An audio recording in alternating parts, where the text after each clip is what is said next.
Muy buenos días a la audiencia en este día del Interno de Investigación del Instituto de Investigaciones Históricas. En esta ocasión tenemos como invitado al maestro Javier Eduardo Ramírez López con el tema En tierras de Fray Junípero Serra, el nuevo epicentro del coleccionismo bibliográfico mexicano. Me voy a permitir leer una breve semblanza de nuestro invitado. Javier Eduardo Ramírez López es profesor investigador titular A de la Coordinación Nacional de Monumentos Históricos del INAH. Es maestro en Historia por el Colegio de México. Ha realizado numerosas ponencias en conferencias, reuniones y congresos en México, Estados Unidos, Polonia y Alemania. Es autor de los libros Catálogo de Fuentes para la Historia Franciscana, con prólogo de Miguel León Portilla, además de El Centro del Universo, Historia Económica y Social del Conjunto Conventual de Texcoco. Del mismo modo, tiene artículos indexados en revistas como Historia Mexicana, Sinsun, Signos Históricos, Anales del Instituto de Investigaciones Estéticas, por mencionar algunos. Su investigación sobre el coleccionismo de libros y manuscritos mexicanos por bibliófilos estadounidenses lo ha llevado a ganar las becas de estancia de investigación corta en varias instituciones, como the John Carter Brown Library, the Huntington Library, Clements Library, Benson Latin American Collection y de la Academy of American Franciscan History. Además, ha sido co-solicitante de la British Library para la catalogación y digitalización de los archivos históricos eclesiásticos del oriente del Estado de México, en específico de las diócesis de Texcoco, Valle de Chalco y Teotihuacán. Pues le damos una cordial bienvenida a nuestro invitado y le dejamos el uso de la voz. Muchas gracias. Pues muchas gracias, doctor Ramiro, por la invitación. Hoy quiero presentarles a ustedes parte de una investigación que estuve realizando en Estados Unidos que tiene que ver justamente sobre la conformación de acervos estadounidenses con material mexicano. Esto a raíz, bueno, como colindan ustedes Tijuana con California, he ido a centrarme en este estado, justamente porque en California hay tres núcleos de gran importancia para estudios mexicanos. He titulado la presentación En tierras de Fray Junípero Serra, el nuevo epicentro del coleccionismo bibliográfico mexicano.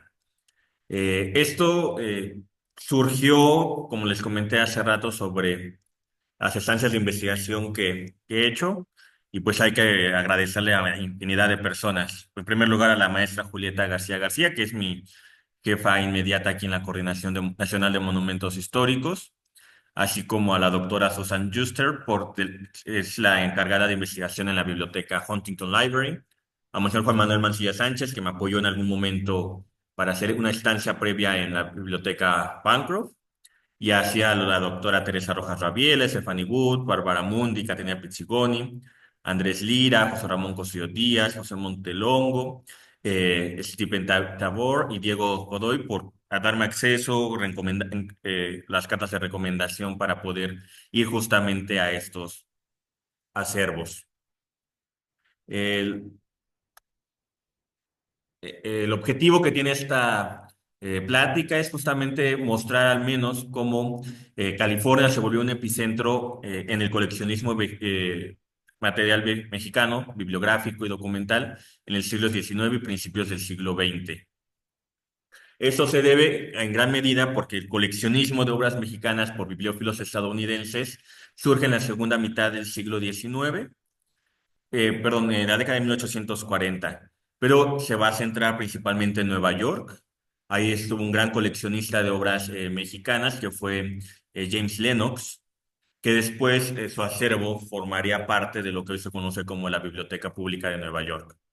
Y por otro lado, en Providence, estaba John Carter Brown, que fue otro gran magnate y coleccionista de libros mexicanos, y que, a diferencia de Lennox, los Brown, la familia Brown, darían como datos su acervo a la Universidad de Brown para justamente ponerla a disposición de la investigación en 1904.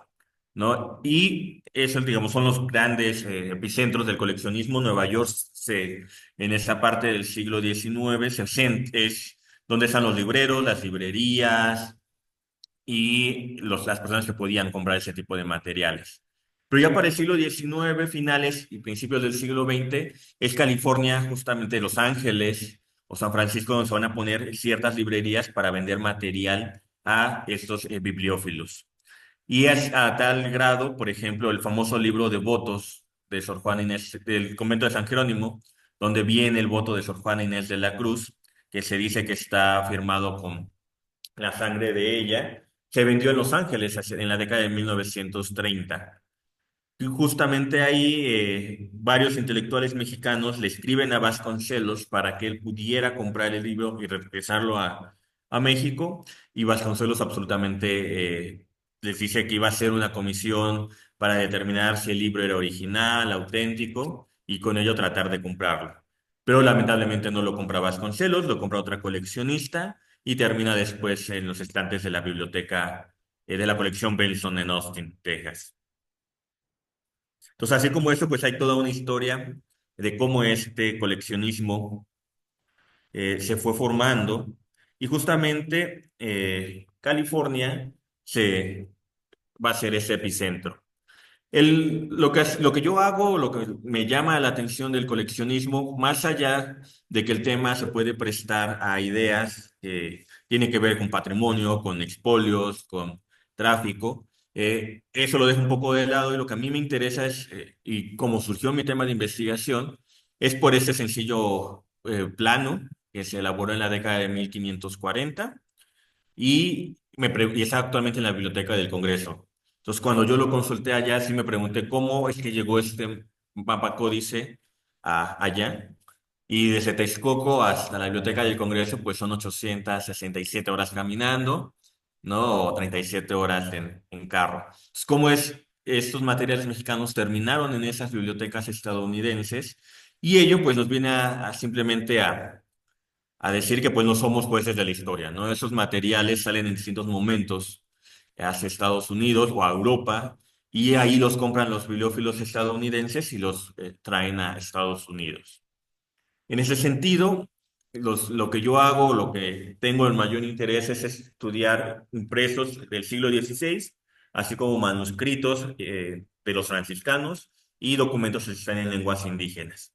Para ello, pues es necesario la consulta de los libros originales, porque si bien ya han sido digitalizados en su mayoría, a veces no digitalizan los cantos, el lomo, y ahí pues tenemos información crucial, ¿no? Que lo que son marcas de fuego, ex libris, anotaciones en los encuadernados. Algunos pertenecieron a los conventos, como el que vemos en medio, que es de un convento carmelita. Aquí está la marca de fuego. Otros que pertenecieron a sacerdotes y que por azares el destino los descendientes los vendieron, o como lo comenté, estaban en algún convento y a raíz de las leyes de nacionalización de bienes eclesiásticos del siglo XIX, pues muchos de esos materiales que estaban en los conventos, pues salen al mercado. Ello que significó que esos libros que se considerarían como están en un bien cultural, tiene una transición a convertirse en mercancía. Sale de su espacio, de su contorno, que es donde la orden los tenía para consulta, donde es de la orden, no tiene un valor monetario como tal. Y ya que sale al mercado, entonces se trata como mercancía. Y por lo tanto, se vende. Y al salir al mercado, y no hay un mercado como tal, vaya la redundancia, se crea este mercado. Es decir, los bibliófilos estadounidenses, James Lennox, John Carter Brown, y los californianos como va a ser Adolf Sutro, Huntington en San Marino, Hoover Bancroft en Berkeley, igual en San Francisco también, pues son ellos los que van a comprar el libro, los que van a tener peleándose a veces son obras únicas en ocasiones, entonces quien lo tiene, pues es quien paga más, ¿no? Entonces esos bibliófilos son los que van a poner las reglas digamos, del juego en el coleccionismo.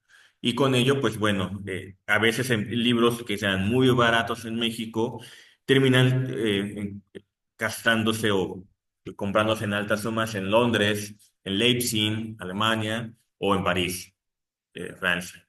Entonces, eso nos permite ver cómo este mercado en el siglo XIX pues está naciendo. Un ejemplo muy claro es que, bueno, los libros mexicanos no tenían los costos tan altos como los impresos estadounidenses, los primeros impresos estadounidenses.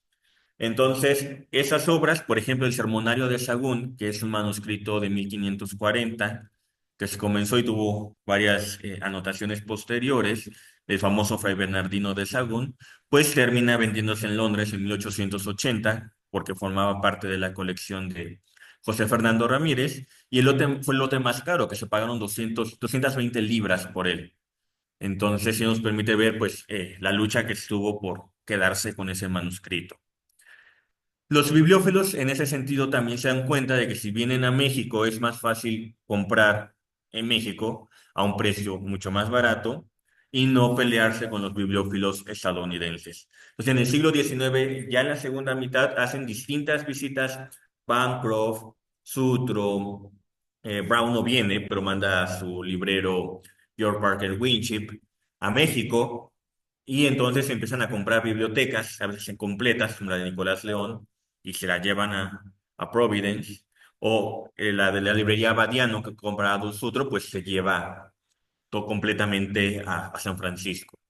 Entonces ellos pues compraban totalmente todo, o sea, llegaban, hablaban con los libreros, y el caso más ejemplar es el de Adolf Sutro, que compró todo lo que tenía la librería. Entendido esto como lo que tenían a la venta como el archivo de la imprenta, los papeles de la familia. Entonces nos permite ver la capital y la liquidez que tenían para hacer estas compras. En ese sentido, California, entre los estantes, conservan uno de los primeros ejemplares, el vocabulario de Fray Alonso de Molina, escrito son dos volúmenes impresos en un solo tomo, que es el vocabulario en lengua castellana y mexicana y mexicana castellana. Lo que hace peculiar a ese ejemplar que está en la Biblioteca Brown es que si bien perteneció al anticuario y arqueólogo Eugene Boban en Francia y que viene a México y hace una muy buena colección arqueológica, es que aunque está censurado, en la parte que ustedes pueden leer que este vocabulario era y formaba parte del convento de Tulan, a ver, Tulancingo. Entonces, y que se ha afirmado, o esta nota la pondría el famoso cronista franciscano Fray Juan de Torquemada. Y aunque la firma está censurada, lo podemos comparar arriba, que es una patente del mismo Torquemada cuando era ministro provincial, y la firma coincide totalmente, ¿no? Entonces, como les comentaba al inicio, estos libros generalmente estaban en los conventos franciscanos o de las órdenes, cualquier orden religiosa y el clero secular, en sus bibliotecas. Muchas de esas bibliotecas habían sido catalogadas, organizadas en la época novohispana, y en el siglo XIX eh, salen al mercado a raíz de esas leyes de nacionalización. Ello significó que muchos de esos conventos fueron divididos, fragmentados, y las bibliotecas en ocasiones sí terminaron en las bibliotecas que se fueron conformando en los estados, las bibliotecas estatales, o en la Nacional de México, en el convento de San Agustín. Pero hubo otros libros que no llegaron a su destino como se tenía planeado con las leyes de reforma, sino que terminaron en colecciones privadas, con libreros, con bibliófilos. En México tan solo las grandes colecciones de José Fernando Ramírez, Joaquín García Balseta, pues dan es un ejemplo de ello. Para esta conferencia que les preparé, que quiero centrar en California, voy a hablar de tres libreros. El primero de ellos es Francis S. Burton, que es un misionero metodista que llega a México a finales del siglo XIX. En su misión, a él lo van a comisionar en Puebla para crear esta misión. Y lo que va a hacer Francis Burton es tratar de invitar a distintos miembros de su iglesia para que vinieran a México, formaran parte de la misión, se crearan nuevas misiones de la iglesia metodista, y además mantuvo relación estrecha con importantes bibliófilos e intelectuales mexicanos. Algo que va a ser peculiar de Burton, que además de tener esta idea de crear la misión, adoctrinar a los indígenas, sino que se hace amigo también de indígenas. Entonces hay una diversidad de cartas en John Carter Brown, en la Pública de Los Ángeles, el Sutro Library, que da cuenta de ello. Es un poco de los que le voy a hablar. Y lo que hizo Burton fue entablar buenos diálogos con intelectuales mexicanos y él mismo crear su propia biblioteca. Y posteriormente, él, cuando tenía ya su gran acervo o libros repetidos o libros únicos, los ofrecía a bibliófilos estadounidenses. Da cuenta de ello el epistolario. Yo he contabilizado al menos 150 a 200 cartas de él, en donde ofrece una cantidad significativa de materiales mexicanos. Para ello, pues voy a centrar primero en Adolf Sutro, en San Francisco, que Burton intenta venderle a él ciertos libros, entre ellos esa es la letra D. Y es muy interesante Burton lo que hace porque da descripciones muy detalladas, contextos bibliográficos, bibliófilos y de precios. En ese sentido, como les comentaba al inicio, los libros mexicanos cuando salen al mercado no tienen un precio, digamos, base, sino que se va desarrollando como van avanzando las subastas. Y es justamente la subasta de la colección de José Fernando Ramírez en 1880 en Londres que va a ser el parteaguas para el comercio de estas obras. Porque ya después de que se hace esa subasta de Ramírez, se dice en toda la mayoría de los catálogos ya de subastas posteriores, se vendió en tantas libras en tal colección de Ramírez o en la colección de Fischer de tal año por tantas libras. Y ese era el precio que estaba marcado para que fuera la referencia. En este caso, cuando en la década de 1880 escribe Burton a Adolf Sutro, le está ofreciendo un ejemplar de Fray Juan de Gaona, que son los coloquios, eh, y justamente le dice que es un impreso mexicano de la Casa de Orchate de 1582. Y esta copia lo que la hace de gran importancia es que únicamente se conocen dos ejemplares con estas características, porque además de ser el impreso como tal, tiene anotaciones perdón, interlineales, así como una traducción al otomí, ¿no? Entonces es una edición trilingüe por las anotaciones en español, el impreso original del siglo XVI y además la traducción al otomí. Él dice que, bueno, un ejemplar similar, pero sin esas notas, se vendió en Londres, en la colección de Ramírez, por $80. Pero él ofrece esta edición por $50, es decir, $30 inferiores a lo que se había gastado. Sutro no adquiere el libro, y entonces empieza a ser ofertado en distintos repositorios. No sé por qué no se lo ofrecieron a los Brown en Providence, pero bueno, tiempo después Burton lo va a vender a Daniel Brinton, que fue otro gran coleccionista de manuscritos y libros mesoamericanos.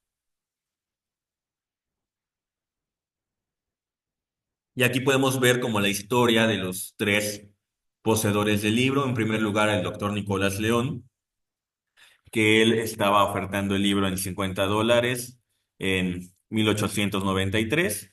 Después lo va a comprar Francis Burton en esa época y lo quiere vender. No logra conseguir comprador eh, de bibliófilos estadounidenses y entonces pues los vende a Brinton. Y como les comentaba, pues es esta la obra que se está vendiendo. Es el impreso mexicano del 16 con las anotaciones en otomí. Y el otro ejemplar que se describe en la carta y que apareció en la referencia en la bibliografía mexicana del siglo XVI de don Joaquín García Balseta, pues era el mismo que tenía don Joaquín García Balseta. Parece salir de la misma mano. No hay anotaciones interlineales como la de Nicolás León, pero sí viene la traducción al otomí en hojas separadas. Algo que también es interesante, que no sabemos bien cómo Francis Burton adquirió algunas de sus obras, pero sí poseyó verdaderas joyas bibliográficas, bibliófilas. En esa misma carta a Sutro, Burton está ofreciendo un libro del siglo XVI, pero lo que va a tener de peculiaridad es que van a tener varias anotaciones, correcciones, cambios censuras también, realizadas nada más y nada menos de puño y letra de Fray Bernardino de Sahagún, el célebre autor o compilador del Códice Florentino, y que justamente lo ofrece a este bibliófilo californiano por $80. Entonces, es este libro que perteneció a la biblioteca del Imperial Colegio de Tlatelolco. No sabemos en qué momento sale de ahí, lo más seguro es con las leyes de desamortización y nacionalización de bienes eclesiásticos. Y justamente aquí están las notas de puño y letra y firmadas por Fray Bernardino de Sahagún. Actualmente es el único libro que se conoce que tiene estas notas del mismo Sahagún. Yo no se ha localizado otro ejemplar tan peculiar. Pero justamente no sabemos por qué Sutro no compra este libro y por lo tanto se va a ser ofertado años después al librero de Providence, perdón, al al bibliófilo de Providence, a John Nicholas Brown. Y en esta ocasión vuelve a ser ya una descripción mucho más pequeña, haciendo referencia a que es un libro impreso en el siglo XVI, que trae una nota, un impreso mexicano de esta misma época, y que está descrito en el otro lote de Ramírez, pero ya no se lo está vendiendo en, en $80, sino que lo está ofertando solo por $25, ¿no? O sea, ya disminuye su valor a precios pues ya un poco más razonables. Entonces, al analizar los precios que Burton ofreció a Sutro, pues se ve que son 3 veces más de lo que le ofertaba, o le ofrecía, perdón, a los Brown en Providence. Y al ver esas anotaciones, Winchip, el librero que se encargaba de las compras, pues decide adquirir el libro, ¿no? Por esta importancia de que Fray Bernardino de Sahagún había tenido este libro, lo había corregido, entonces eso es lo que lo hacía peculiar. Otra de las singularidades que tiene Burton, a diferencia de otros libreros que están en ese mercado del libro, es que hace descripciones muy detalladas, como ustedes han visto en estas cartas, ¿no? En dónde se vendió un ejemplar similar, lo que les comentaba, qué es lo que lo hace peculiar, quién describió otro ejemplar semejante. Y en este caso de aquí, que se me hace, bueno, que es la transcripción, hace toda la descripción del libro tan detallada que si tenía marcas de fuego, eh, anotaciones marginales, era muy claro en eso. Porque muchos bibliófilos, entre ellos James Lennox y Brown, querían el libro perfecto. ¿Qué es el libro perfecto? Era el libro que no tenía anotaciones, que no tenía nada. O sea, así como salió de la imprenta, con su encuadernado de preferencia de la época, así querían el libro, ¿no? Había excepciones que compraban algún ejemplar incompleto o que es imperfecto para ellos, que le falta una hoja o demás, pero eran casos excepcionales si el libro era único o cosas así, ¿no? Ellos sí buscaban el libro perfecto. Y en muchas ocasiones lo que hacía Burton era enviar el libro o el manuscrito a Providence y si le gustaba a Brown, lo compraban. Y si no, lo regresaban, ¿no? Pero tenía que ser Burton claro en esto. Y eso por ahí nos lleva a esta carta que está ofreciendo la epítome de Pinelo, la epítome de la biblioteca que escribió Pinelo, y hace referencia en esta que estaba escrito, ¿no? En esta contraportada, la siguiente leyenda. Este libro es de la librería del convento del Señor de San Joseph de Tacuba. Hay excomunión mayor reservada a su santidad para que el que usurpe de dicha librería o biblioteca. Entonces, este libro que le ofreció a Sutro, no sabemos quién lo compró, los Brown no lo adquirieron, no he podido rastrear dónde quedó ese ejemplar, que hubiera sido interesante poder conocer por qué un epítome de Pinelo estaba en algún convento específicamente de Tacubaya.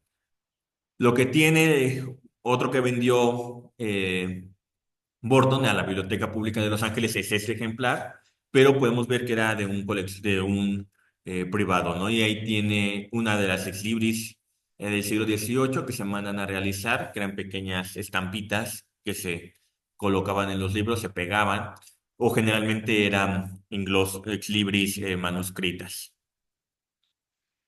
En ese sentido, también Burton veía cuando se ofertaban libros en México, se estaban ofreciendo, se vendían bibliotecas de intelectuales mexicanos, él las iba a consultar, las revisaba y si veía una posible oportunidad, pues revendía la colección. Fue así como lo que pasó. Ese es un ejemplo claro de la biblioteca de Nicolás León en 1896, que él va, ve el catálogo, consulta la biblioteca de León y hace descripciones de qué lotes deberían de comprarse para la biblioteca Providence. Y ustedes aquí lo ven, pueden ver, very fine, ¿no? O sea, que era perfecto o good copy. Entonces sí hacía como esas anotaciones muy claras si era un buen ejemplar, si era un regular ejemplar o si de plano no valía la pena adquirirlo. Y justamente en algo que se me hace peculiar o que me llama mucho la atención es lo que tienen ahí en la Biblioteca Pública de Los Ángeles, ¿no? Es una joya que no se ha estudiado. Porque Burton, si bien tenía ese mercado de grandes coleccionistas en Estados Unidos, bibliófilos que podían pagar 50, 100, $200 en la década de 1890, inicios del siglo XX, tendría también otro mercado, que era la Biblioteca Pública de Los Ángeles. Ahí mandaba los libros que no eran que no tenían un potencial, ¿no? Y justamente la biblioteca pública tiene su fondo reservado, donde están los libros o gran parte, un 70% de los que Francis Burton estaba ofreciendo constantemente. Entonces es un catálogo de cerca de 1,200 libros, que no todos compró la biblioteca y que eran precios relativamente bajos. Desde $1 hasta 25, $40 era lo mucho que pedían por un ejemplar y eso era algo excepcional. Entre ellos se hace el libro número 279 que él ofreció, que era justamente las advertencias para confesores, que se imprimió en 1600, uno de los últimos impresos que se ha considerado del siglo XVI, que es esa transición entre 1599 y 1600, que fue impreso por Orcharte también. Eh, Describe que es un bello ejemplar, que fue impreso en Tlatelolco, cuántas hojas tenía, y que era justamente del convento franciscano de Huejotzingo, ¿no? Eso es lo que hace la procedencia del ejemplar y lo estaba vendiendo por $20. Y la biblioteca sí decide comprar el libro, aquí está, solo tienen este primer volumen y conserva la marca de fuego de Huejotzingo. Y no sabemos cómo Gordon, si lo trató con los frailes o con algún encargado de Huejotzingo, pero sí poseyó muchas cosas de ese convento, como el primer libro de entierros, tiene unas hojas del siglo XVI, pero en realidad empieza en 1608 aproximadamente y termina en 1640 y que fue vendido a los Brown. En ese sentido, se puede comparar, por ejemplo, otro de los empresas del siglo XVI que vendió a la Pública de Los Ángeles, o igual parte del confesionario en lengua mexicana y castellana de Fray Juan Bautista, impresa en 1599, igualmente en Tlatelolco. Entonces, pues, si uno puede seguir viendo, también tuvo de otros conventos, por ejemplo, cuando ofreció otro libro, hace referencia a que este libro era del convento de Santa Bárbara de Puebla de Los Ángeles, ¿no? Y que había ingresado en 1687. Y cuando uno consulta el ejemplar, pues justamente puede ver la leyenda, ¿no? Es de la librería del convento de Santa Bárbara, de la Puebla, que ingresó en 1687, que es una de las reglas que se hace. En gran medida, Gordon pues estuvo haciendo referencia a esa procedencia de los libros y como él estuvo en la región de, como lo comenté al inicio, Puebla, Tlaxcala, pues además de esto ofreció muchas cosas, piezas arqueológicas que encontró en Tecamachalco o en otras, en Teotihuacán, en el Estado de México, y que uno ve esas cartas y justamente dice que fui con los indios a tal cerro y encontramos esta máscara de piedra verde. por mencionar alguna, o estoy vendiendo esa colección de textiles que le puede interesar, o a Suto también le ofreció una gran colección de taxidermia que había formado durante varios años.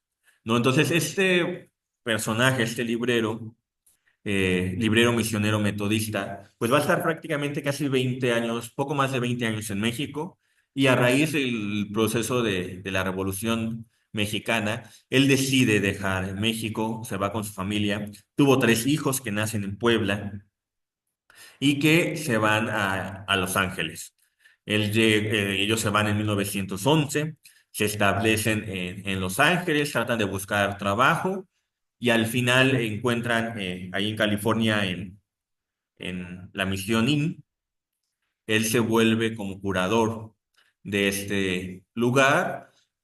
Me falta ver estos años que tuvo él en esta misión como curador de su gran colección de mexicana y estadounidense, pero al final Francis Burton muere en la década de 1920 en Long Beach.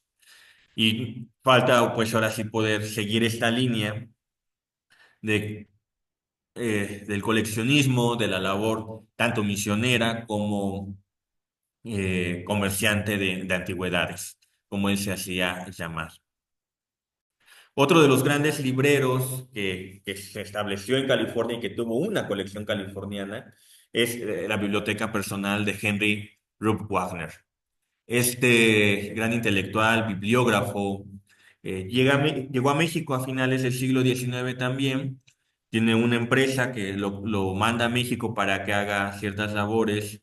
Él es ingeniero. Después se va a Chile. Ahí conoció al otro bibliógrafo y coleccionista José Toribio Medina, que igual estaba queriendo comprar la colección de Medina, pues se le hizo un precio muy exagerado. Y bueno, entonces no comprar la colección de Medina, regresa a México, vive en el centro de México, su vecino era el hijo nada más de, nada menos que el general González, expresidente de México en la época del Porfiriato, y ahí va a tener trato con diversos bibliófilos, bibliógrafos y coleccionistas libreros en México. Mantuvo y compró gran parte de la colección sobre Texas y California al bibliófilo mexicano Genaro García. Y además lo que es interesante que ya cuando él decide venirse con su familia, Warner a la Ciudad de México, hacia 1900, él ya es jubilado. Entonces dice que tenía una pensión como de $20,000 anuales. Entonces se compra una casa y decide que gran parte de su pensión, unos $5,000 a $10,000 anuales, los gastaba en libros. Entonces tuvo verdaderas joyas documentales, libros que habían pertenecido a la biblioteca del convento de San Francisco, que eran verdaderas obras de las imprentas en México, y empezó a coleccionar esos libros mexicanos del siglo XVI, que formaban parte de esos acervos conventuales, pero también, como buen bibliógrafo, hizo una bibliografía sobre impresos, libros y demás cultura literaria en California. Y es una gran colección californiana que la adquirió Huntington hacia la década de 1920 para enriquecer su acervo. Entonces, lo que va a hacer Wagner es dividir su colección en distintos segmentos. A la Universidad de Yale le vendió su colección sobre economía de Estados Unidos y Irlanda, creo que también hizo una parte por allá. Los manuscritos, que son una joya para entender los orígenes de Texas, eso los dona a la biblioteca de Yale porque decía que no podían pagar esa colección.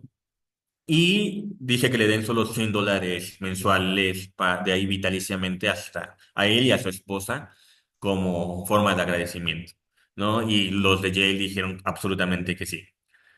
Y hay un episodio muy interesante porque cuando él es abogado, ingeniero y demás, y se gradúa de Yale. Entonces, cuando va a Yale a ver cómo está su colección, cómo la tienen en la biblioteca, se da cuenta que el bibliotecario decidió integrarla a la colección de Yale. Y esto para Warner le parece realmente un acto sin precedentes. Si era su colección personal, debería de estar únicamente en un solo espacio porque era darle sentido a este acervo y no entenderlo que estaba totalmente disperso y por ello no tendría ningún significado.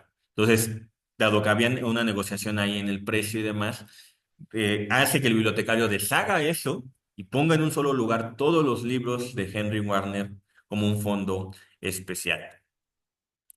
Y en algunas ocasiones, eh, Warner anotaba los precios en los que él estaba vendiendo el libro, aquí lo podemos ver, 1000, o en los que él lo estaba comprando. Su colección de impresos mexicanos del siglo XVI, que sí es considerablemente amplia, eran cerca de 40, 30, de 35, 40 impresos, los ofreció a Huntington como un acto de que se conservaran ahí, porque a raíz de la muerte del bibliófilo mexicano José María Agreda y Sánchez, la colección se divide. Una parte crucial de archivos y manuscritos los adquirió Genaro García, libros los compró el librero español ya radicado en México, Pedro Robredo, y Henry Warner llega en la parte final y decide como que, pues ya lo que quedó lo compro, ¿no? Y ya eran precios un poco elevados para él. Y entonces dice que es un acto de reflexión, que si él sigue comprando estos libros, se va a quedar sin dinero porque cada vez que se hacen más raros, pues eleva el costo de estos libros. Entonces dice que ya no, que es una colección que es inviable, que no va a poder acrecentarla, que si salen al mercado salen caros e imperfectos, entonces él ya no quiere venderlo, ya no quiere esa colección y decide venderlos a la biblioteca Huntington en San Marino, ¿no? Y pues bueno, lo que hace peculiar también a Warner es que logra conseguir estos libros, entre ellos es este de Fray Alonso de la Vera Cruz, que trae una serie de anotaciones en latín y en español que posiblemente sean de la mano igual de Fray Alonso de la Vera Cruz. Este libro es del convento de Toluca y en el caso de John Carter Brown tenían un ejemplar igual con anotaciones que después venden o canjean para comprar este volumen hermoso de las tres obras que se imprimieron de Fray Alonso de la Vera Cruz de filosofía y que justamente, pues bueno, podemos ver esas peculiaridades en cada libro. Si bien se conocen que hay 7, 8 ejemplares de tal o cual libro, los hacen únicas esas anotaciones marginales. En ese sentido, en 1923, en septiembre, Henry Warner escribe a Bliss, que era el bibliotecario de Huntington en San Marino, y le empieza a decir que, bueno, que quiere vender su colección de impresos mexicanos del siglo XVI por cierta cantidad de dólares, que no le alcanzó, por $6000. Entonces, desde ahí hasta diciembre se hace el proceso de la negociación de que Wagner venda a la Biblioteca Huntington su colección, pero le hacía falta dos libros que no tenía eh, a la mano. Uno era la Instrucción Náutica de 1587 y otro era el Zumárraga, que estaba en Londres. Entonces, como faltaban estos dos, él dice, bueno, las casas subsecuentes que el de la Náutica se lo entregaría la siguiente semana, pero que tardaría en recibir la doctrina de Zumárraga. Esa doctrina de Zumárraga es uno de los primeros libros impresos en México. Entonces, le dan un cheque, perdón, por 500, perdón, por $5700, esperando que por $300, fíjense la cantidad, iba a vender este impreso mexicano. Esa es la instrucción náutica, que le fue arrancado tal vez algún sello, alguna nota marginal donde vendría la procedencia, y se le colocó un encuadernado, más bien unas pastas en pergamino que son totalmente ajenos al libro. Entonces, lo que hace Warner, esa es la lista que él hace en diciembre de 1523 a Henry Huntington, anunciándole cuáles libros tenía mexicanos del siglo XVI. No pone los títulos, sino únicamente los números, tomando en cuenta estos de la imprenta en México de José Toribio Medina. Y se hace esa nota por $5700 y decide enviarlos a la biblioteca. Entre ellos, pues algunos habían pertenecido a, por ejemplo, este que me llama mucho la atención. Perteneció a los Estatutos de Barcelona de 1585. Había estado en la librería o biblioteca. Librería se entiende en esta época como biblioteca del convento de Texcoco. Como ustedes saben, ahí es donde yo he estudiado cómo se formó ese acervo y su archivo y demás.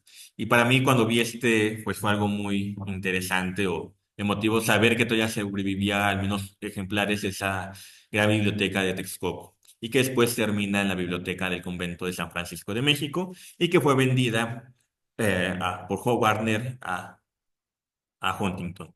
El problema aquí para estudiar el comercio o la venta de esta colección es que hay poca correspondencia entre la biblioteca Berkeley y Yale y Huntington, porque Warner fragmentó su epistolario en esas tres instituciones. No viene listado de precio por libro, sino que lo vendió como un solo lote, toda la colección.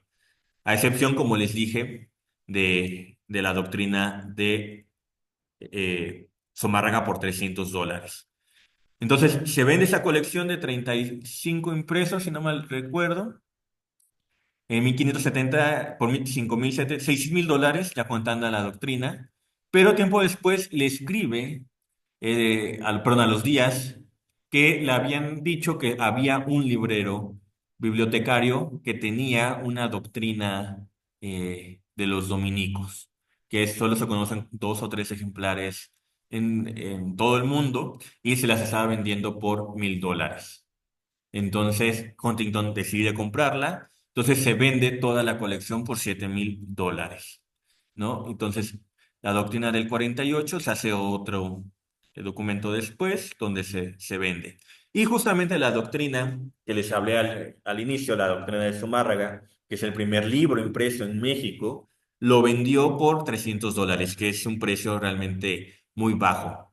Y está encuadernada en Londres por esta pequeña referencia en el mismo. Y pues nuevamente, cuando abro el libro, fue para mí una sorpresa saber que tenía el sello en tinta del convento de Texcoco.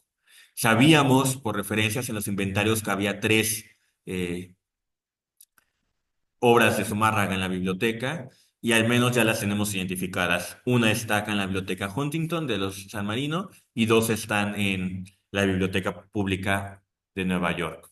Entonces fue así como Henry Huntington empezó a formar su colección, no tanto de temas mexicanos o latinoamericanos, sino más de temas relacionados con Estados Unidos, Europa, un coleccionismo que ya trascendía niveles, ¿no? Hay que tomar en cuenta que igual entre esos coleccionistas pues hay niveles, ¿no? Hay quienes tienen un capital eh, sin, eh,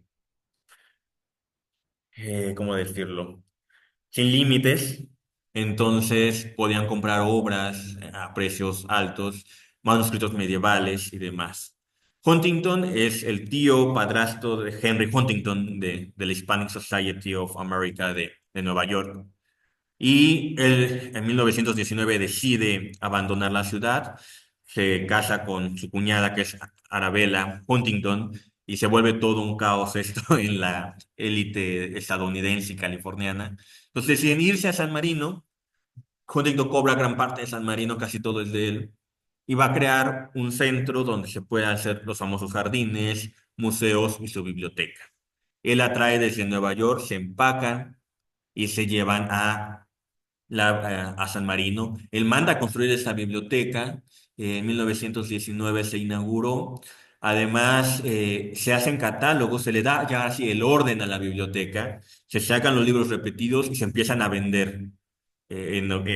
Cerca como 10 años se están vendiendo porque él compró la famosa colección del bibliófilo Church de Nueva York, que son 5 volúmenes enormes de impresos de americanos, entendidos estos, cualquier libro que se haya impreso en América y sobre América en cualquier parte del mundo, y otros impresos pues netamente estadounidenses. Fue así como igual pues compraron estos ejemplares que ya con esto voy a cerrar para que ustedes vean cómo se da este ir y venir de los libros. Huntington también compró este otro ejemplar de la doctrina cristiana de Fray Juan de Zumárraga de 1546, el cual perteneció en un inicio a la biblioteca del convento de San Francisco, como se ve en el Ex Libris manuscrito, pero algo que hacía José Fernando Ramírez, García y Balseta principalmente, Agreda no, o sea, es una discusión con ellos, es que mandaba a reencuadernar los libros y lo que hacían era refinarlos. Con ellos se eliminaban pues las notas y las marcas de fuego. Es lo que hace aún complicado poder seguir la pista de estas obras. Y al menos en los encuadernados de José Fernando Ramírez, en su mayoría tienen sus iniciales, JFR, José Fernando Ramírez, y es encuadernado con tejuelos dorados, y el canto rojo es algo muy característico. Este libro, sabemos que estaba en San Francisco de México.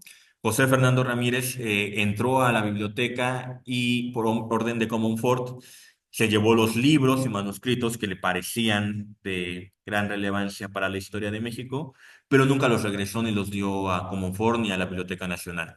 Se los quedó en su acervo y entonces cuando él muere en Londres, perdón, en Leipzig, en Alemania, perdón, en Bonn, en Alemania, la familia logra que se le dé una especie de indulto y que sus restos pues vengan a México y sean enterrados aquí.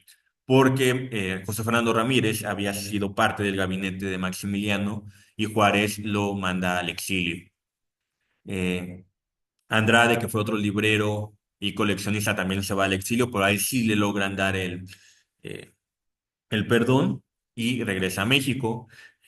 Manuel Orozco Ibarra no tiene el capital para poder irse a Europa y él es encarcelado y después se le da el perdón y ya puede salir de aquí.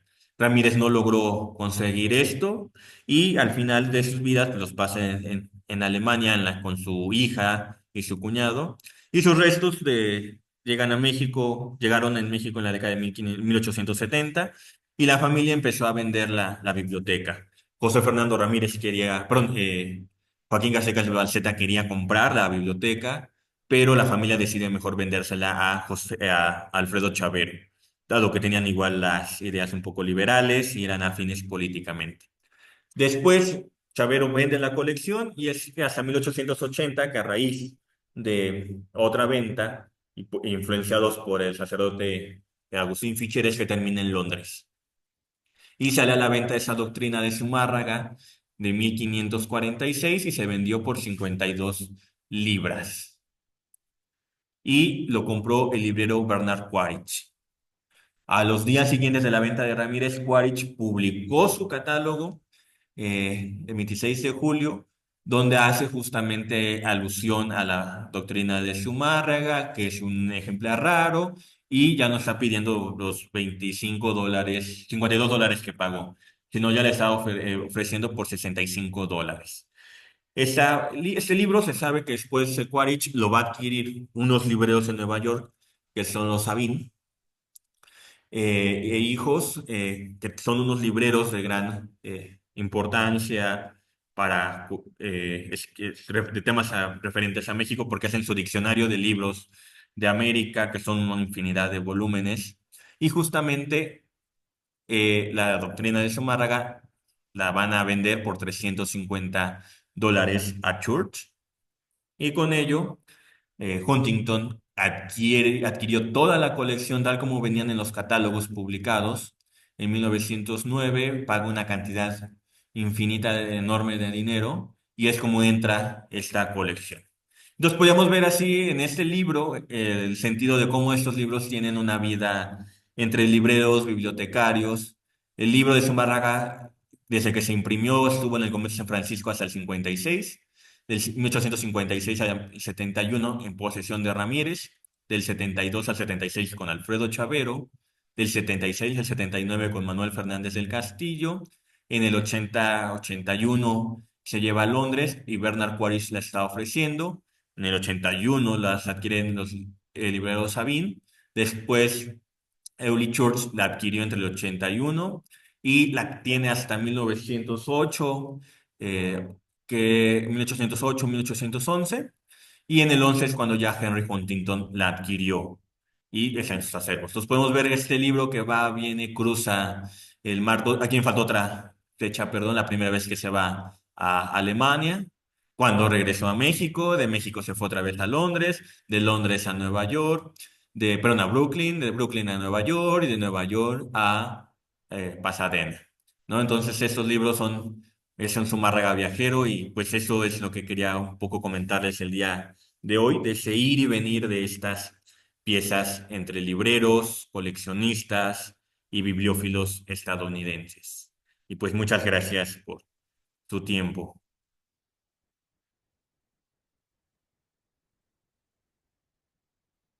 ¿Tienen dudas, preguntas con Muchas todo? gracias, Javier. Pues sí, vamos a abrir el espacio para preguntas y comentarios de los asistentes a esta sesión virtual. Eh, a ver quién quiere comentar o participar. Pueden abrir su micrófono.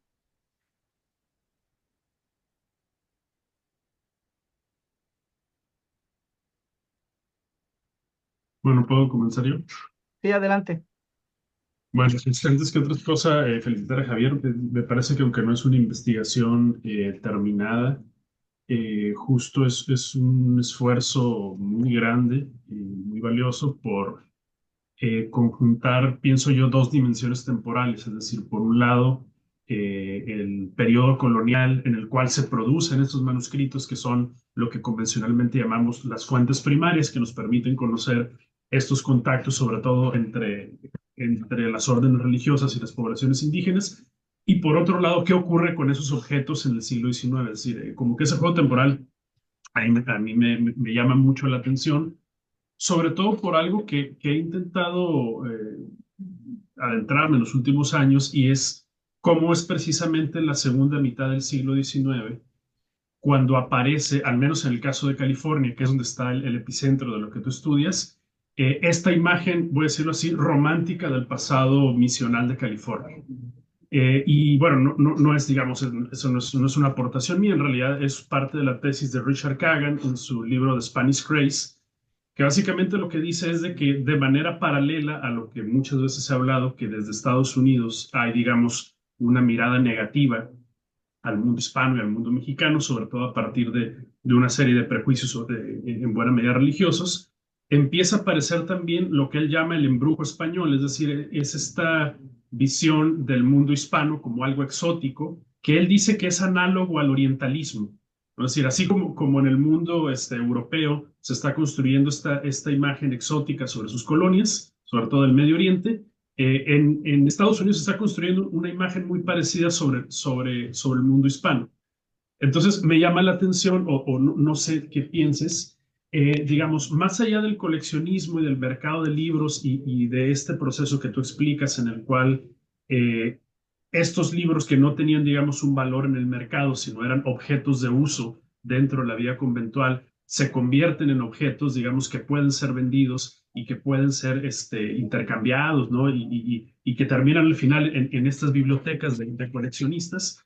¿Qué sería lo que hay detrás de esta obsesión por estos coleccionistas, no solo por los manuscritos de los que tú hablas, sino también sobre estos objetos de la cultura mexicana e incluso sobre algunas obras de arte? Es decir, ¿de qué manera estos coleccionistas están mirando el mundo mexicano, el mundo hispano? Es decir, ¿cuál sería, digamos, esta parte, quizás si tú quieres, cultural que hay, que estos coleccionistas parecen tener esta obsesión por ese tipo de objetos?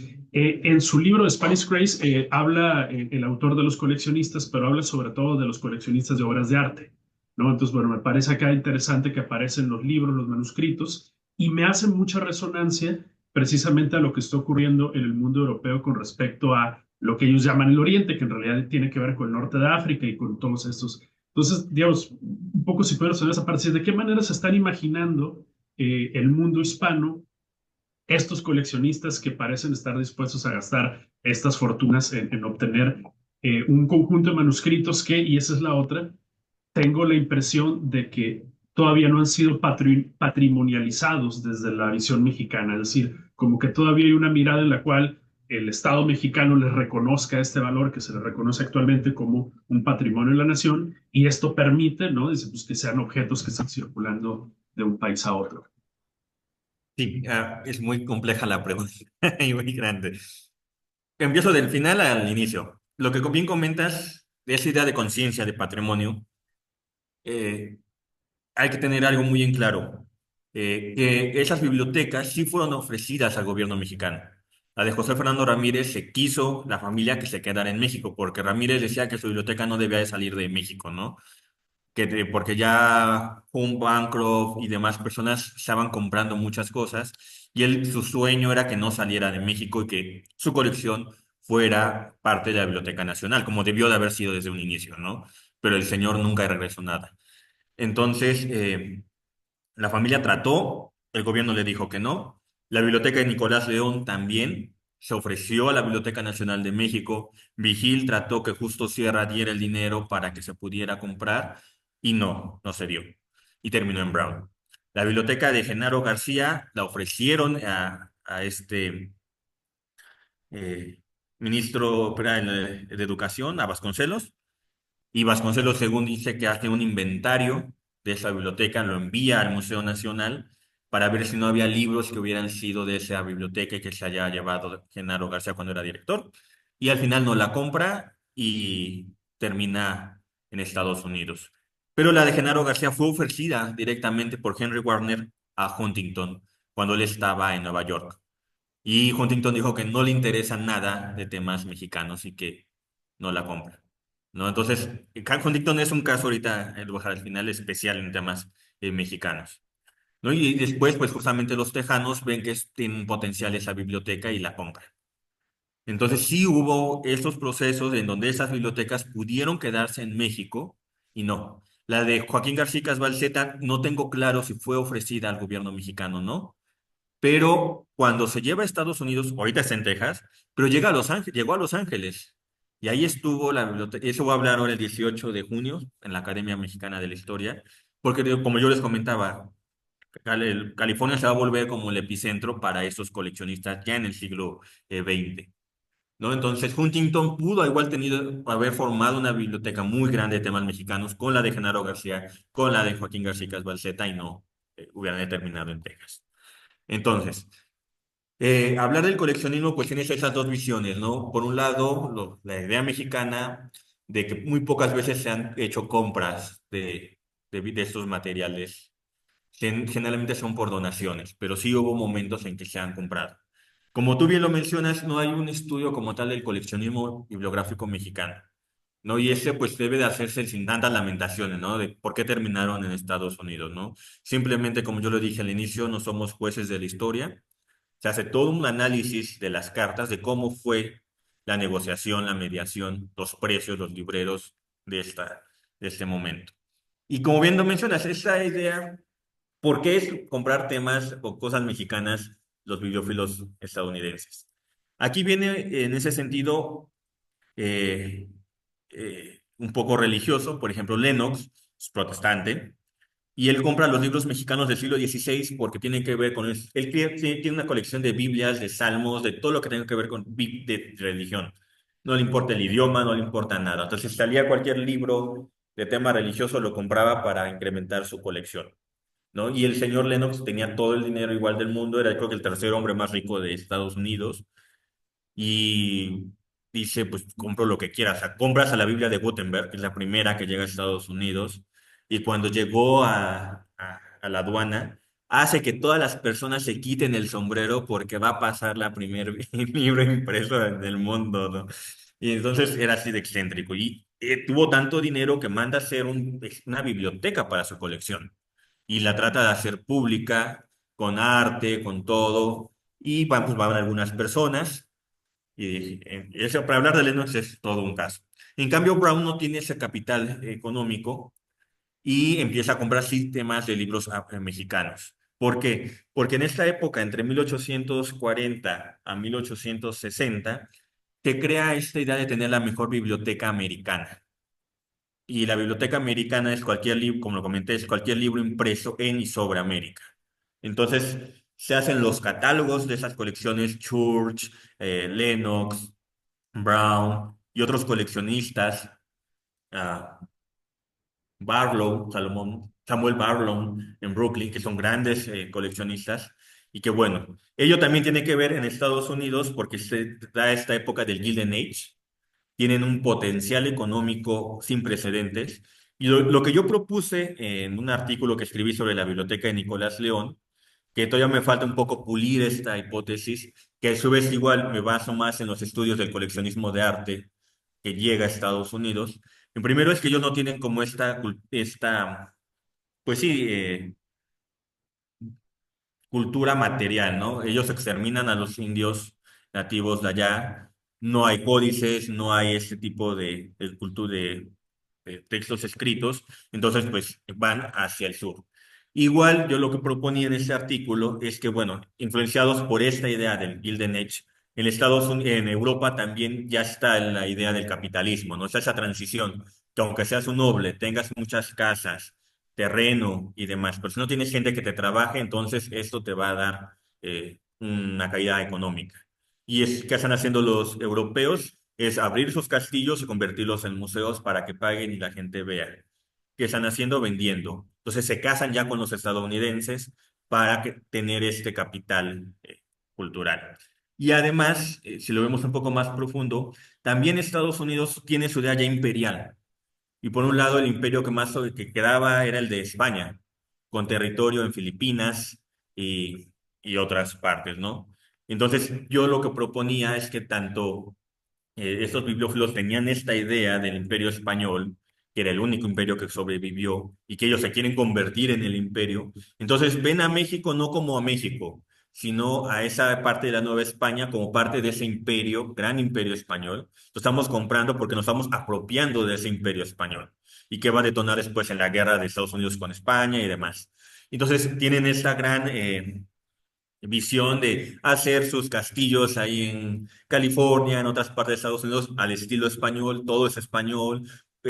Archie Huntington en Nueva York trae a pintores españoles. Entonces, porque se están apropiando de esa idea del imperio, no tanto por México, porque pues, uno, o sea, Bancroft hace da argumentos y comentarios totalmente desacreditando a los mexicanos de cómo es posible que hayan tenido una imprenta 100 años antes que en Massachusetts, ¿no? Si los mexicanos no saben leer, si no sé qué, si no sé cuál, tienen esa visión de ese indio vivo de desprecio de un país que no prospera.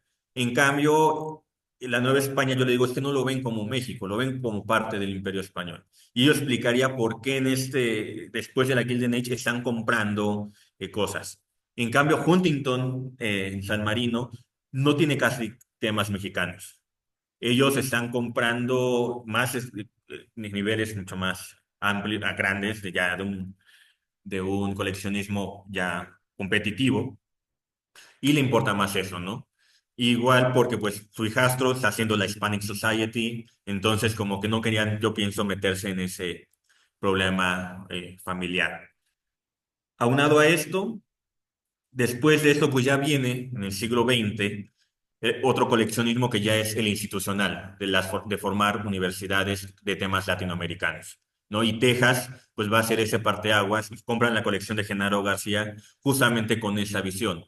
Bueno, vamos a crear un estudio latinoamericano, se forman ahí se unen varios profesores y se empezamos a estudiar Latinoamérica. Entonces compramos esa colección de Genaro García, tenemos ya la materia prima, que son las fuentes, los periódicos, esto, y entonces ahora con los alumnos va a ser más fácil que estuvemos estudiando y que va a ser con ello Austin como la puerta a Latinoamérica, ¿no? Entonces podemos ver ese coleccionismo gringo que va desde la pieza perfecta, la visión utópica del Imperio Español, a un coleccionismo ya académico, mesurado, que tiene un fin, dar sentido a una colección, ¿no? Entonces sí podemos ver estos cambios de visiones y muchos de esos bibliófilos, a diferencia de México, pues sí, donan entre comillas sus colecciones, pero evaden impuestos y perpetúan su nombre, ¿no? Y en México no hay esta cultura, ¿no? De la biblioteca, una la de Alfonso Reyes o las que están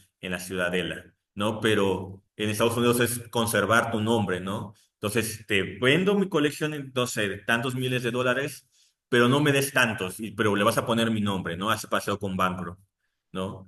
La familia Brown dijo, no se las vamos a donar, pero van a estar en un comodato indefinido con la universidad. ¿no? Entonces ha sido así como esa idea de conservar y de difundir esa colección. Entonces también ha habido ocasiones en que los bibliófilos se les ofrecieron grandes colecciones y dijeron, no, no las queremos comprar. Y ya para cerrar esta participación, bueno, esta pregunta, sí, ¿cómo salen de México? Ese es todo un caso, ¿no? No había a veces leyes claras y precisas de ese patrimonio. Yo sí he encontrado cartas donde dice, ¿y hay permiso del gobierno mexicano para que salga esa colección? No, no lo hay, entonces no la compramos. Y otras de, no me importa cómo le hagan, pero yo quiero que esos libros lleguen aquí, ¿no? Te va a dar dinero futanito, sutanito, pero me traes esa colección aquí, ¿no? O sea que igual hay una conciencia. Hasta el día de hoy, lo único que yo sé que, porque me han comentado, es que al menos la Universidad de Yale no compra libros manuscritos que se comprueben que salieron de su país hace 70 o 100 años, no que haya pruebas de que no estuvo en ese lugar de origen. Y si se comprueba, lo pueden comprar para justamente no tener problemas legales ahorita con lo del patrimonio y esas nuevas leyes, pues que se hayan hecho de manera internacional, ¿no? Como protección de los bienes culturales. Espero haber respondido tu pregunta, porque sí es muy larga y es Mm. como etapas. Y creo que algún día escribiré sobre eso a raíz de esa visión y el sentido que ellos le dan a sus colecciones. Sí, no, precisamente porque la pregunta fue extensa, creo que ameritaba una respuesta, entonces gracias. Muy bien, ¿alguna otra pregunta o comentario? Y yo quisiera hacerle una pregunta Claro. al maestro Ramírez, precisamente sobre esta última etapa que menciona, ¿no?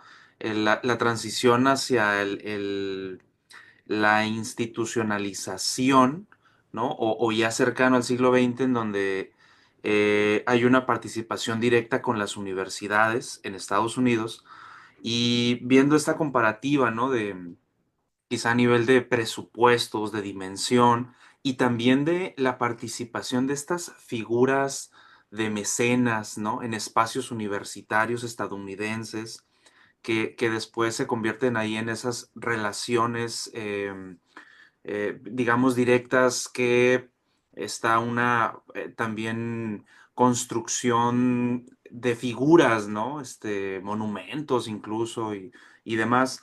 ¿Cómo, si nos pudiera compartir un poco como esa experiencia de relación entre las figuras importantes, estos coleccionistas, y cómo es esa parte, ¿no? Ese otro lado de relación con los espacios universitarios estadounidenses para decir, vamos a hacer un acuerdo, puede ser económico o no económico, que figure, que se resalte mi colección, para evitar, como el caso que mencionabas, ¿no? De que de pronto el jefe de bibliotecas dice, pues aquí los espacios son importantes y se diluye, ¿no? Se rompe todo sentido de la colección, precisamente, ¿no? Entonces, no sé si así de forma general, ¿cómo es esta relación coleccionista-institución universitaria?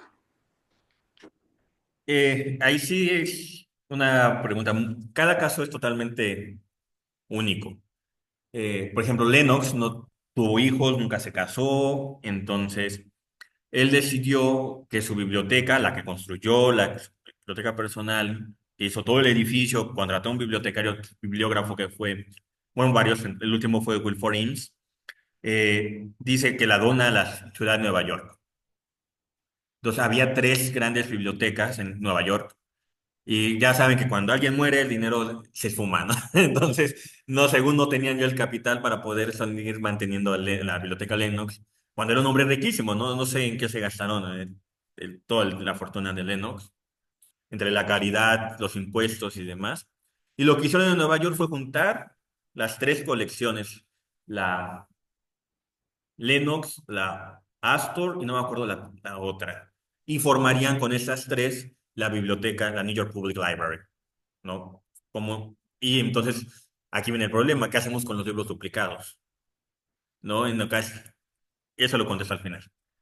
El único caso que yo sí he visto algo excepcional de pensar en un futuro es la de John Carter Brown, porque la tiene John Carter Brown, fue el fundador, la hereda se la deja a su esposa, porque cuando él muere. Entonces la señora Brown decide hacia finales de 1800 darla a su primogénito, John Carter Brown. Pero John Carter Brown muere muy joven, de 30 y tantos años. Entonces, solo su hijo, John Carter Brown Jr., tenía como 1 o 2 años, no tenía ni 5 años, no me acuerdo bien ahorita. Entonces dice la familia, y antes de esto, Brown dice, si algo me pasa, si yo muero, que alguna institución se haga responsable de la biblioteca. Y entonces, de todo el dinero que yo tengo, se va a destinar tanto dinero para la construcción de la biblioteca y tanto dinero se va a crear un fideicomiso. Y ese fideicomiso se va a poder solventar los gastos de un bibliotecario, de un guardia y seguir comprando y acrecentando la colección. Pero que ningún libro salga de la biblioteca. Y así lo hicieron. Entonces se creó como una especie de patronato entre la familia que están viendo los abogados quién va a ser, porque no especifica que se quede en Providence, él dice en cualquier parte de Estados Unidos quién, pero que la conserve. Y al final pues deciden con Brown University, que está a unos pasos de la casa de ellos. Entonces se hace un convenio con la Universidad de Brown y construyen el edificio, ¿no? Y entonces, cuando esos bibliófilos vivían, pues no, ahí sí gastaban, era su dinero, ¿no? Y la acrecentaron como más, como pudieron.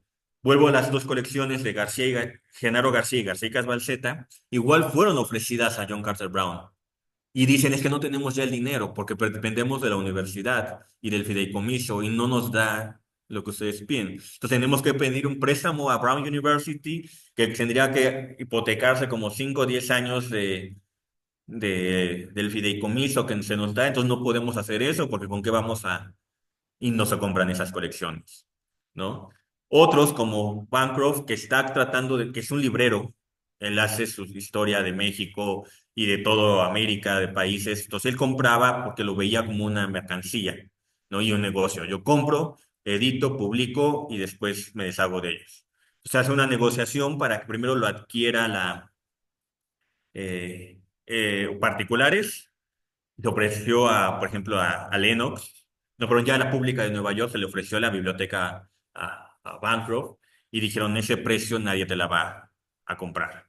Y entonces se hace ya un convenio con la universidad y el estado de California para que el estado de California dé el dinero para que se le compre a tantos años a Bancroft y se le dé a la Universidad de California, ¿no? Entonces se da esta idea de que se traslade a Berkeley, ¿no? La colección.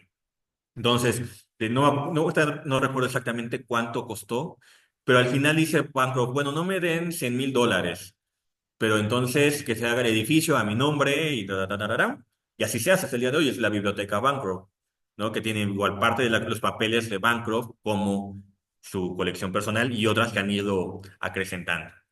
Lo que pasó con la Biblioteca Sutro de San Francisco es que él fue alcalde de San Francisco y él dice que mi biblioteca se haga pública, se haga con la única condición de que no salga de San Francisco. Y se hizo un edificio exprofeso para la biblioteca y la colección, pero viene un temblor, un incendio y se pierde casi el 60% de la colección Sutro en estos cambios. Y después ya viene siendo una carga para el gobierno de San Francisco. Entonces no le dan dinero, un subsidio a la biblioteca y anda itinerante, ¿no? Entonces hasta que se decide darse a la Biblioteca Estatal de San Francisco, si no creo que es estatal, y le adaptan un espacio, pues lo atendían en el sótano, después se crea otro espacio y es actualmente, bueno, donde está. Pero igual tuvo muchas peripecias, muchos materiales se perdieron, incendios, saqueos y todo porque nadie le daba la atención debida. En cambio, con Huntington, cuando él decide irse ya de Nueva York a California, él dice, yo creo que mi biblioteca sea un centro de investigación. Entonces, por eso hace ese monumental edificio de esa biblioteca preciosísima, con capacidad para seguir guardando libros, y que cuando pasó eso de los incendios era como la preocupación, ¿no? Si llegaban hasta la Huntington, ¿qué hubieran hecho, no? O sea, no sé.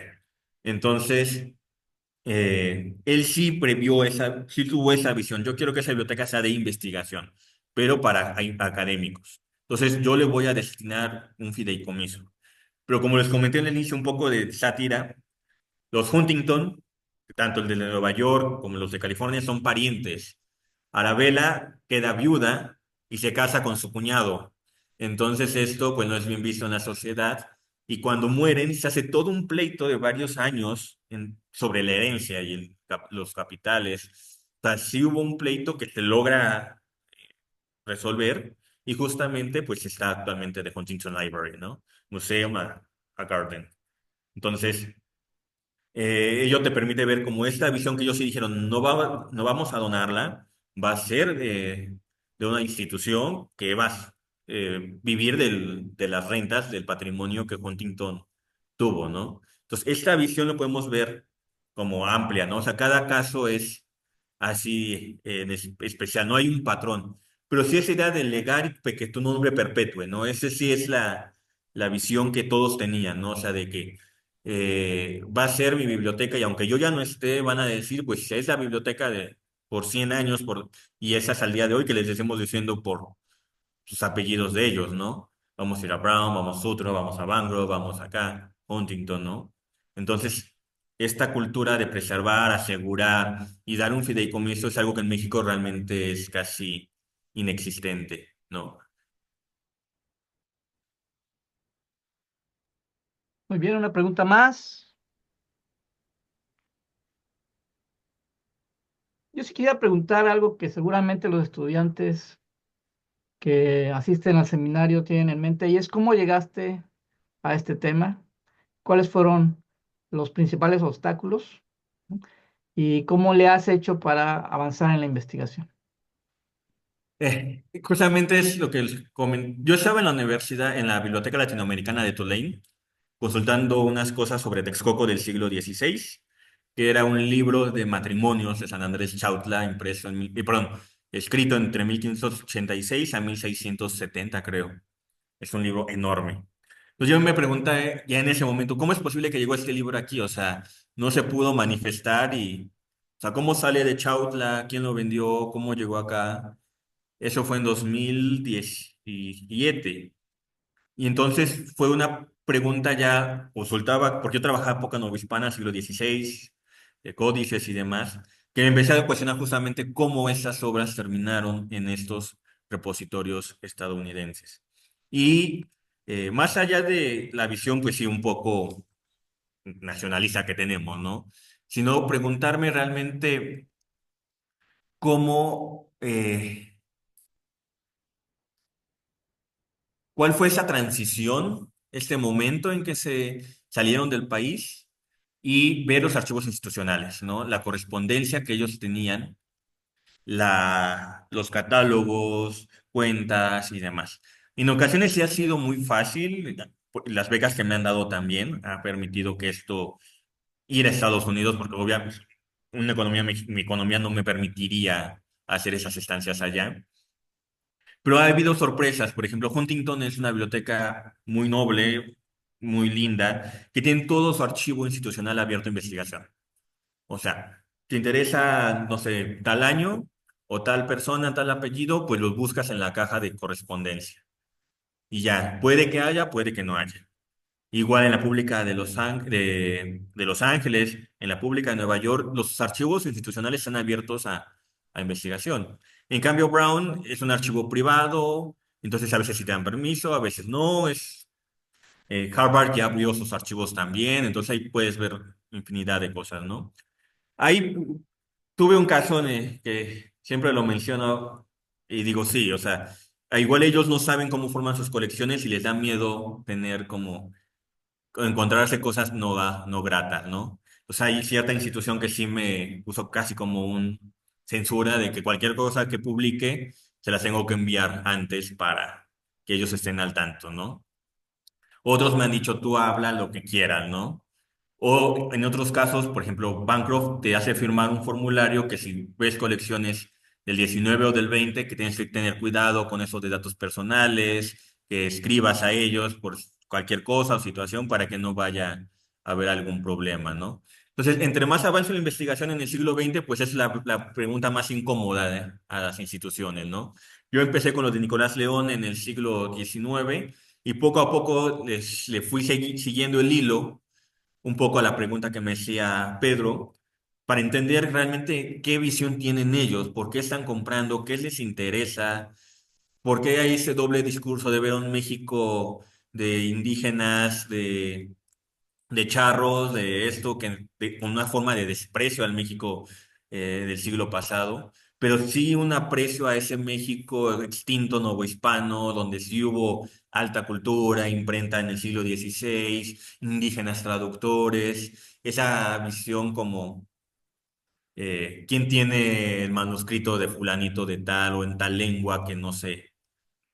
¿No? Entonces fue lo que me llevó. Y ello pues es una arista muy grande, porque a veces, si bien esos bibliófilos eran los que pagaban, los que ponían el capital, en algunos casos también no eran los que ya en cierto momento de su vida le daban sentido a la colección. Entonces ya era el bibliotecario que se encargaba de las compras, de las adquisiciones. ¿Y quiénes eran los bibliotecarios? Pues eran los bibliógrafos que estaban haciendo las grandes compilaciones de obras que se imprimieron en y de sobre América, o que era, por ejemplo, eh, Bartlett, John Russell Bartlett, si no mal recuerdo, de Brown, el primer bibliotecario. Él le interesaban los temas de lingüística, ¿no? De qué lenguas hablaban en América y esto, y mantenía conversación con Constantine Peeling del Smithsonian sobre las lenguas. Y ello explica por qué John Carter Brown tiene una gran colección sobre lenguas de América, ¿no? Y es realmente por el bibliotecario, porque a él le interesaban ese tipo de temas y si bien a Brown le gustaba o esa visión utópica de tener el impreso en lengua quechua, en lengua arimaya o lo que fuese, el único en el mundo, pues lo compraba, ¿no? Entonces también están estos bibliotecarios como tras bambalinas que mantenían correspondencia, todos tenían correspondencia entre todos. O sea, cuando salía una biblioteca al mercado, sí se estaban carteando así entre líneas, si la compraban o no. Pero también, por ejemplo, ya que se unificaron esas grandes colecciones, los duplicados, ¿no? Entonces sí hay cambios y canjes entre John Carter Brown y la Biblioteca Pública de Nueva York, ¿no? O sea, yo tengo toda esa colección de libros de impresos mexicanos del siglo XVI. Y John Carter Brown, pues yo tengo toda esa colección. ¿Cuáles tú tienes duplicado? No, pues estos, yo estos, pues te los cambio.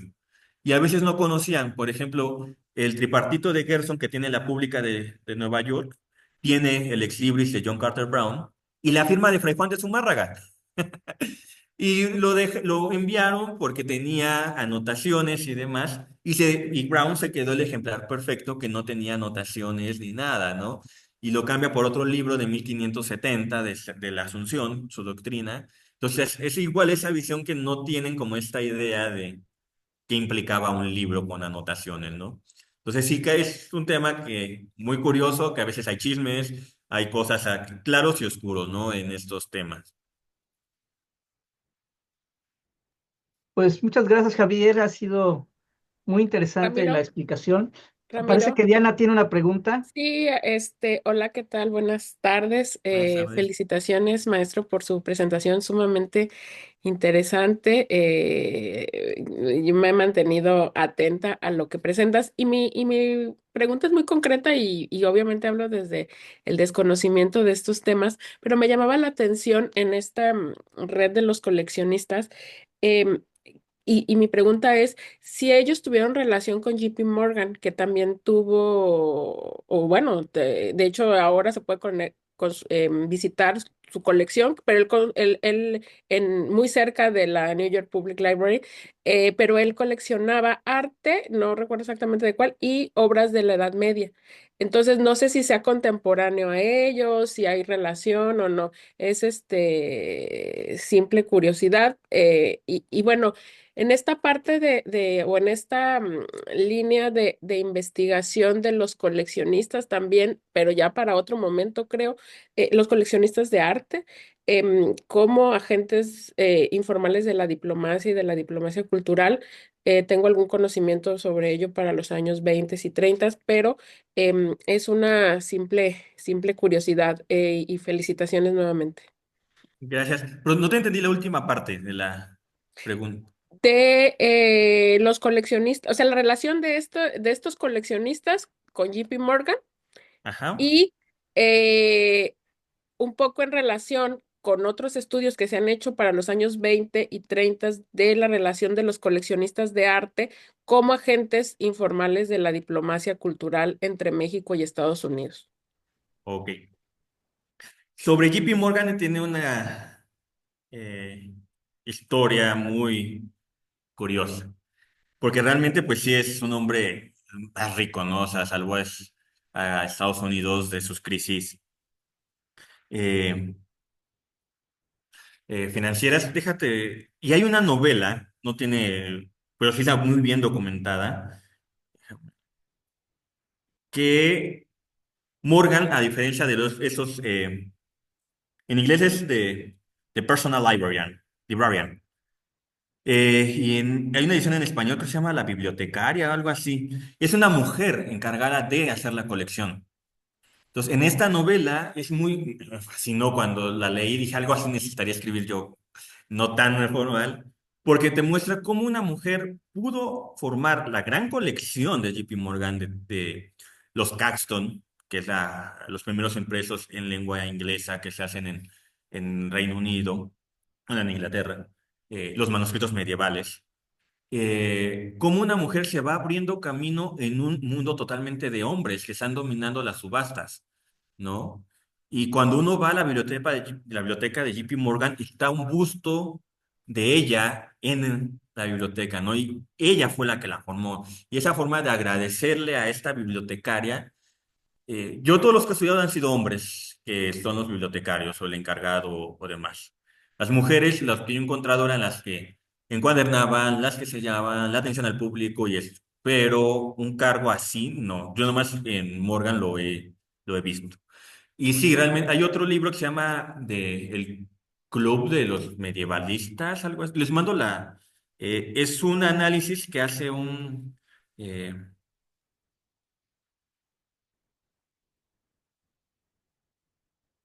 un análisis de Manuscripts Club.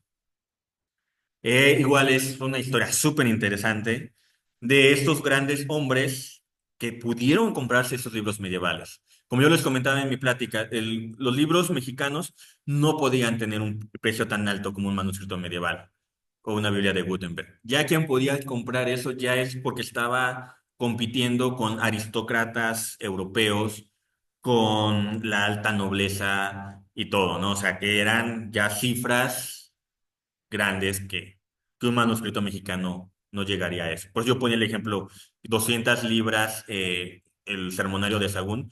En un artículo digo, no se compara con no sé cuántas miles de libras el primer libro impreso en Estados Unidos, ¿no? El de Massachusetts, ¿no? Entonces es así como otro mercado.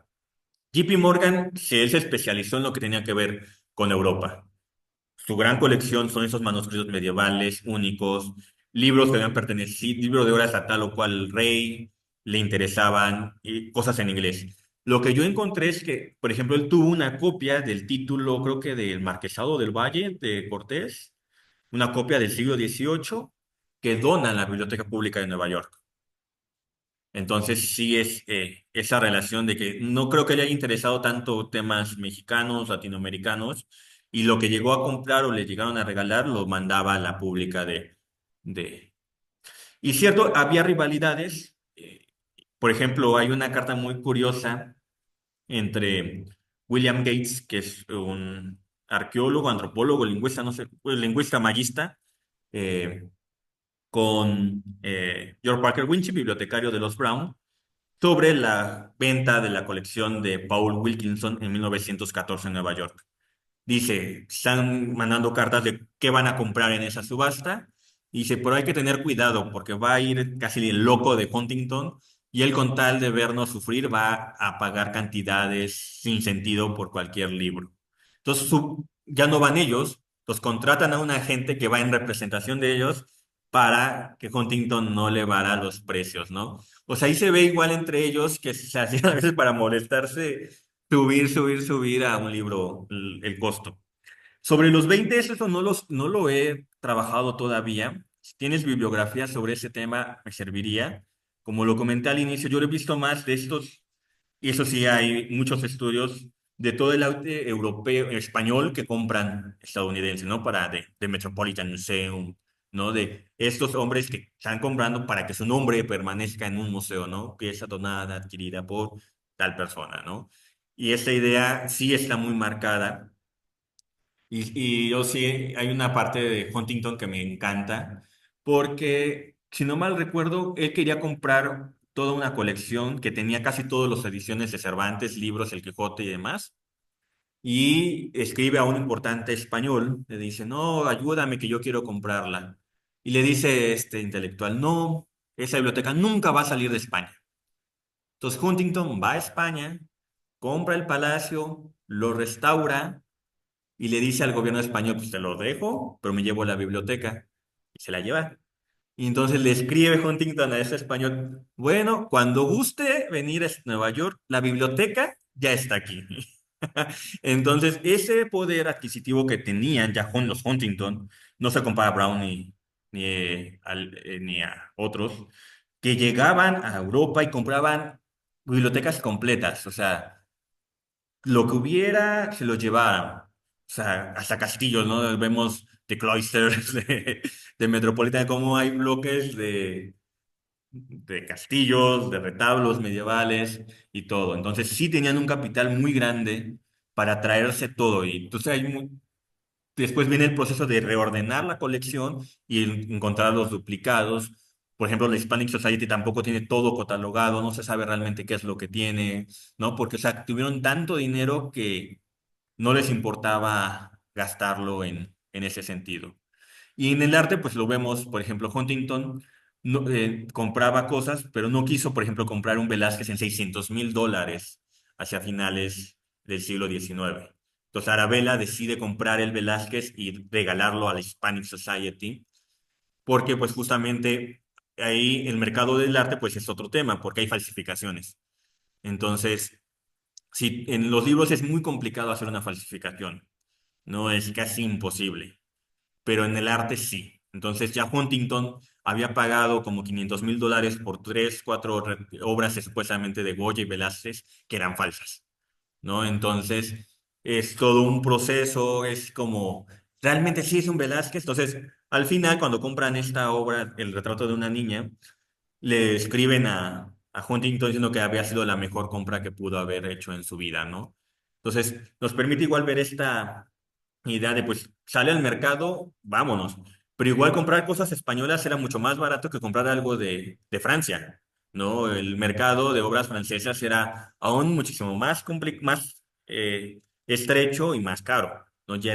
Estaba marcado. Entonces, era más fácil, lo hemos visto, comprar cosas españolas y más baratas a comprar algo más de la alta cultura italiana, francesa, ¿no?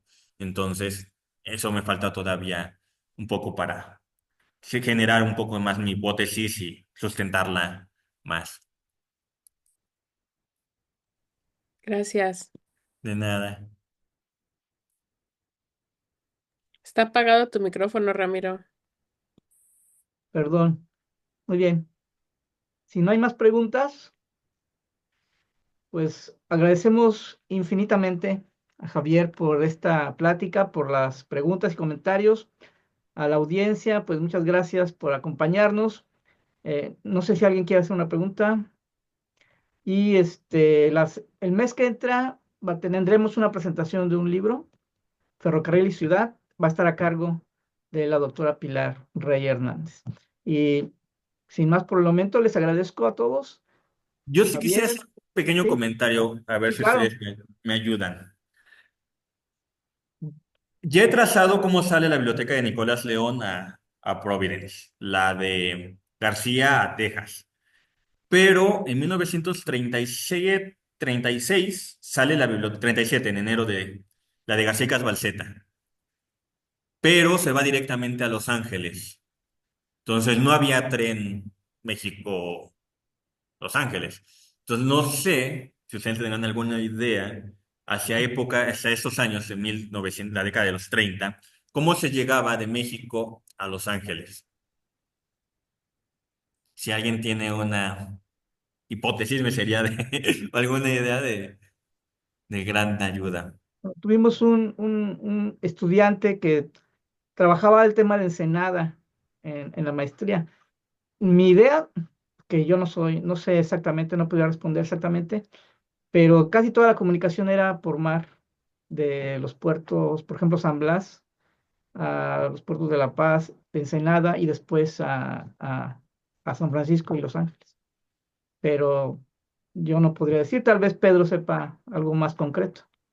Bueno, puede haber sido por vía marítima, porque digamos, antes de que hubiera carretera transpeninsular, o sea, las comunicaciones, sobre todo la península con Alta California o California ya estadounidense, eran marítimas y eso persistió hasta entrado el siglo XX.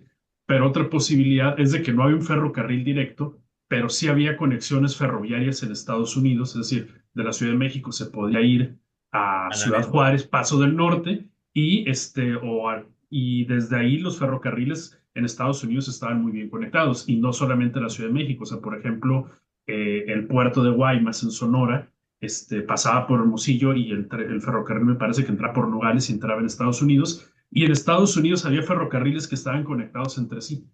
Entonces, a mí la hipótesis que me parece más plausible es de que sí llegó el ferrocarril, pero no por un ferrocarril directo, sino por conexiones que se dieron en Estados Unidos, ¿no?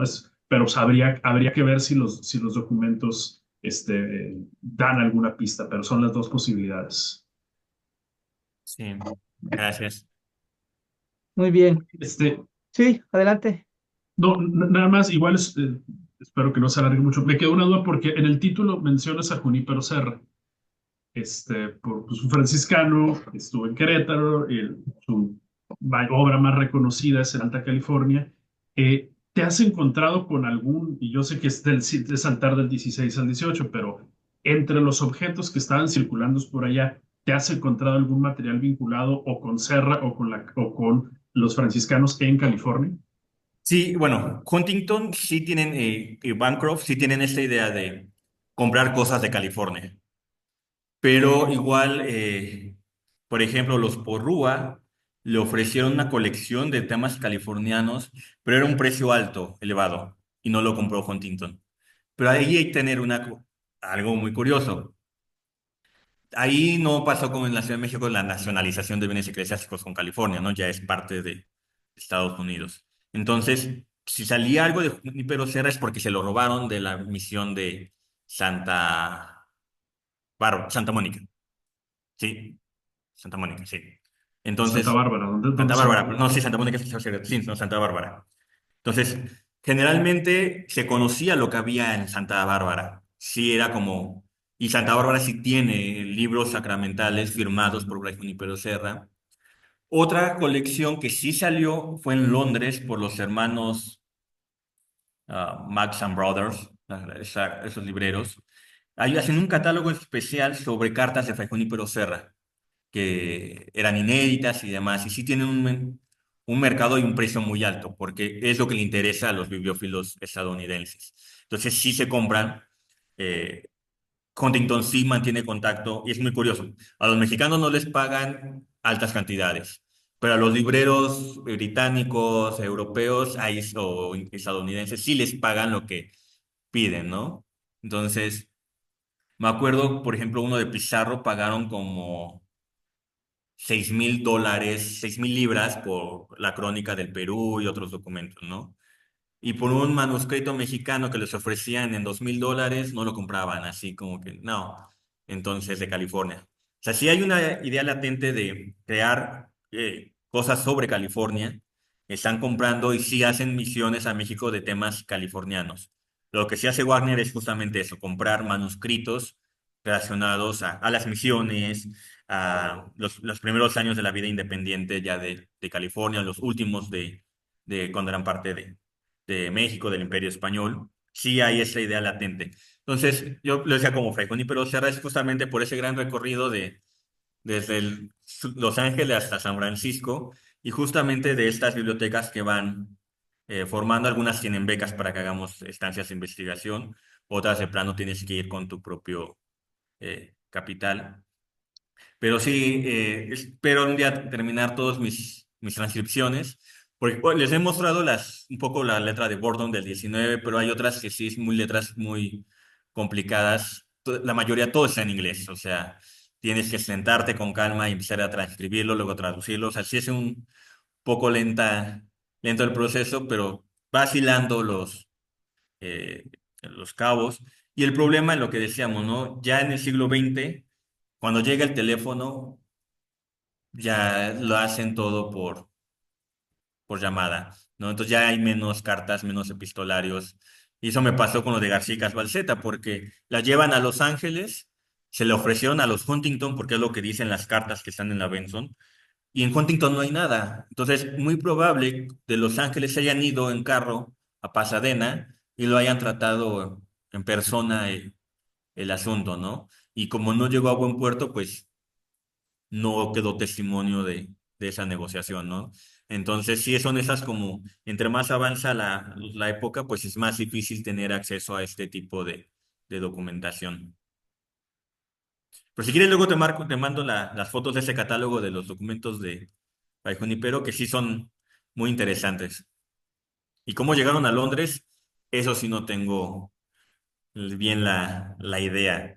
Pero sí, hay cosas muy curiosas que terminaron en Europa y que salen de México. Muy bien, pues muchas gracias. Los invitamos a todos y también a Javier, por supuesto, a las Gracias. siguientes presentaciones del seminario y pues que pasen todos muy buena tarde. Muy buena tarde.